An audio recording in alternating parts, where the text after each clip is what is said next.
কি ওনারে যাইতে দেন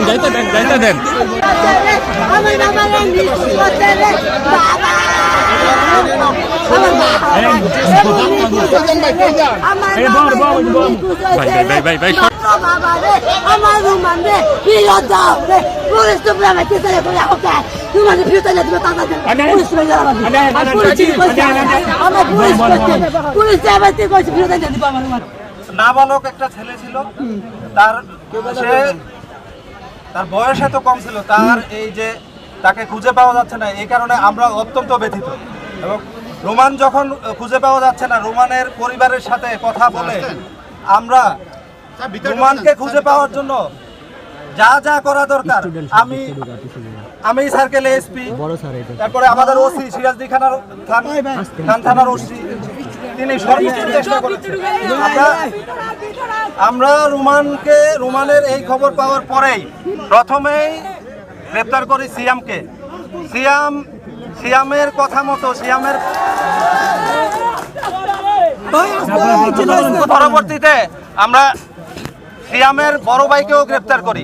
পরবর্তীতে ওদের মুখের আমরা জিজ্ঞাসাবাদ করি, বলতে চায় না। পরে আমরা তথ্য প্রযুক্তি বিশ্লেষণ করে আমরা খবর পাই আরেকটা ছেলের, তাকে আমরা গ্রেপ্তার করার জন্য শুধু গাজীপুর থেকে গ্রেপ্তার করি। তার আগে আমরা কক্সবাজারেও অভিযান পরিচালনা করি, যশোরেও যাই, বিভিন্ন জায়গায় অভিযান পরিচালনা করে শেষে আমরা গাজীপুর থেকে গ্রেপ্তার করি।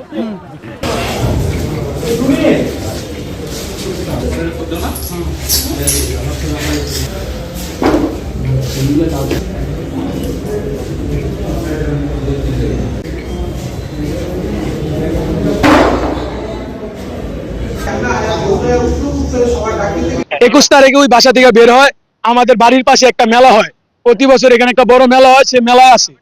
এই মেলায় আসার পরে তিনি এখানে অটো নিয়ে বাইর হয়, পরে কিছু ছেলে এসে বলে চল আমাদের একটু দিয়ায়। সে সেদিনকার রাতে সেই অটোর সাথে চলে যায়, পরে তারপর সে আর এখানে আসে না। তারপরে এখানে খোঁজাখুঁজির পরে প্রথম একটা ছেলেকে ধরা হয়, সে কিছু স্বীকার যায় না, যে সে কিছু বুঝেই না, মানে বাজা মাসুলটা খেতে জানে না। তারপরে ওনাকে পুলিশের হাতে দেওয়ার পরে ধীরে ধীরে আরো একজন ধরা হয়, তারপরে স্বীকার যায় যে ওরা রোমানকে নিছে। অটোটা পাওয়া গেছে ঠিক আসামির বাসায় সাতগাঁয় পাওয়া গেছে, ফকির বাড়ি সাইদ ফকিরের বাসায়। এতগুলি ছাত্র আইছে, তারা আমাদের সাথে ঠিক মতো বসে নাই। আমরা যখন রিয়াকশন করছি তখন তারা আসছে যে আপনার আসে আমরা বসবো। এটা আগে কি কারণে করলো না? তার আশা দিচ্ছে যে আমরা খবর দিমু, তারা কোনো দেয় নাকি। এখন ধরি 1 ঘন্টা সময় নিছে, তারপরে 24 ঘন্টা গেছে, তারপরে 3 দিন নিছে। আমরা 3 দিন মাইনা নিছি, কারণ আমাদের দেওয়া উচিত, কারণ আমাদের যেভাবে প্রমাণের খবরটা চাই এবং খুনিদের আমরা ফাঁসি চাই।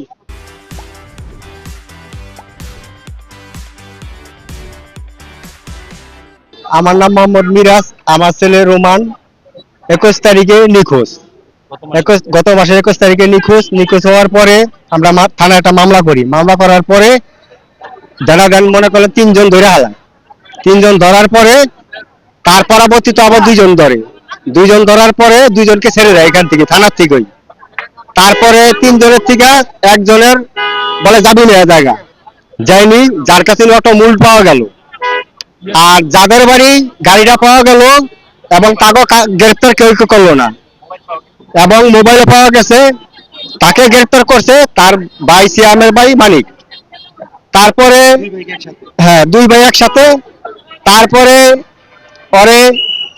আমরা বলছি যে সন্দেহ হয় তার বাবাকে এবং মাকে, তাকে গ্রেপ্তার করে নাই। এবং যার বাড়ি অটোটা ভাঙ্গা চুরে রাখলো তাকে বাড়ি গ্রেপ্তার হয় নাই।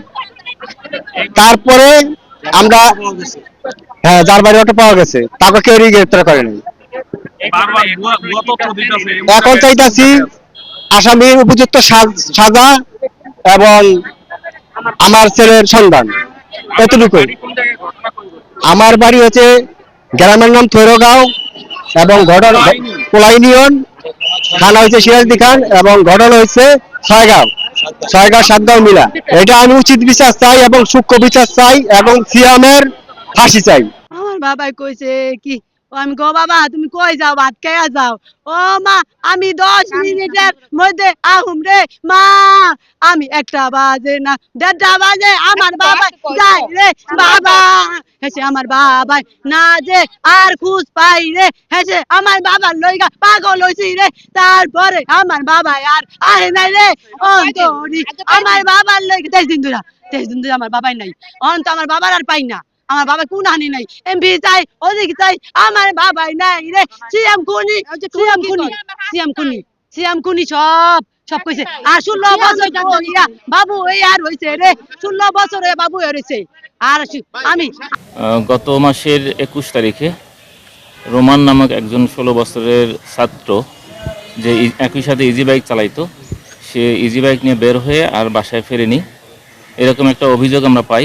আমরা অভিযোগটি পাওয়ার পর তথ্য প্রযুক্তি ব্যবহার করে তার অনুসন্ধান চেষ্টা চালিয়ে যাই।